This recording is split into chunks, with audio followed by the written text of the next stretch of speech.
Morning and welcome back to Breakfast with Bacon. Here at Throwing Words, we have Doug Bacon, who is our inspiration, that last name, Breakfast with Bacon.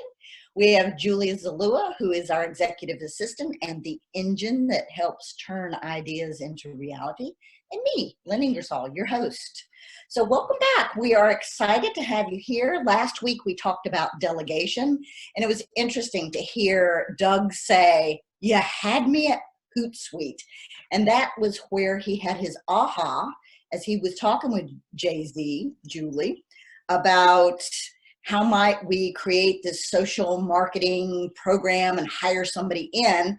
And she's like, "I can do Hootsuite." So it was a big aha that Doug and JZ had, that the capacity was already there. They just weren't aware of it. So JZ now has performed her second of these sessions, and we are rolling within 2 weeks. So way to go. Continuing with that theme, Doug, you had a client interaction that I believe brought to a head a different delegation thought. How about sharing that with us? Yeah, thanks, Lynn. Yeah, last week we talked about, communicating early and often with your team. And this week we had an opportunity to take that even one step further. We have a virtual team session coming up with a client and had a call scheduled for me to walk through the agenda and some logistic planning for that. And typically what I would do is I would have that conversation, and then afterwards I would have a conversation with JZ saying, here's what we talked about, here's kind of the things that we needed. But in that idea of engaging and communicating early, I said, well, why don't we just have JZ just join that call with the client?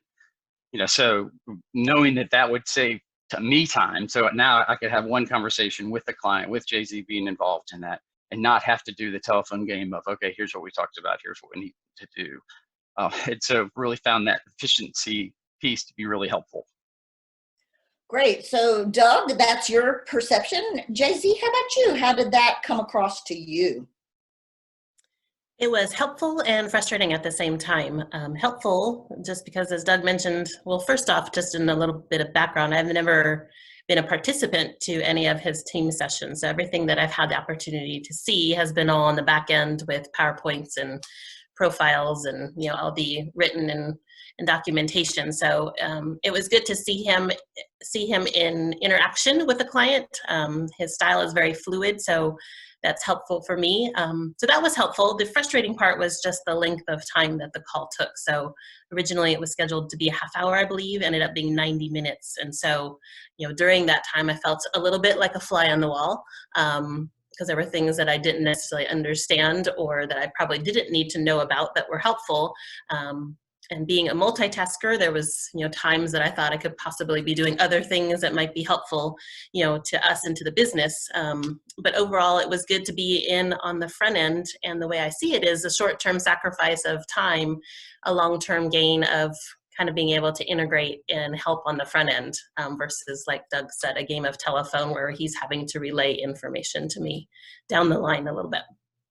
Sounds like you're also learning about multitasking. There's a time you can do that, and then there's a time to be really fully present, such as that interaction. Yes, for sure. And multitask a lot, but on calls, it's not the best of times because you need to be honed in and paying attention to what's being said. Yeah. Doug, how about you? What were your takeaways? So one that I mentioned was the efficiency piece, and how it was a time saver for me, and I know it was not a time saver. It actually added time on for JZ.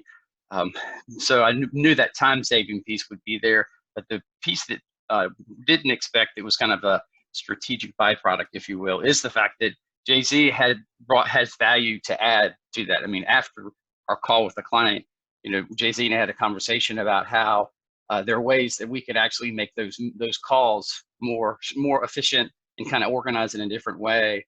And that's because of just things that JZ was seeing in the talents that she brings around organization and efficiency. And so actually got time savings, plus we're getting a better result going forward. Great. Well, it sounds like there's a real tension between and a balance between that short-term and long-term game. And also, this was the first time the two of you had interacted in this way. So it's a matter of learning and taking what you're learning and integrating it into the future.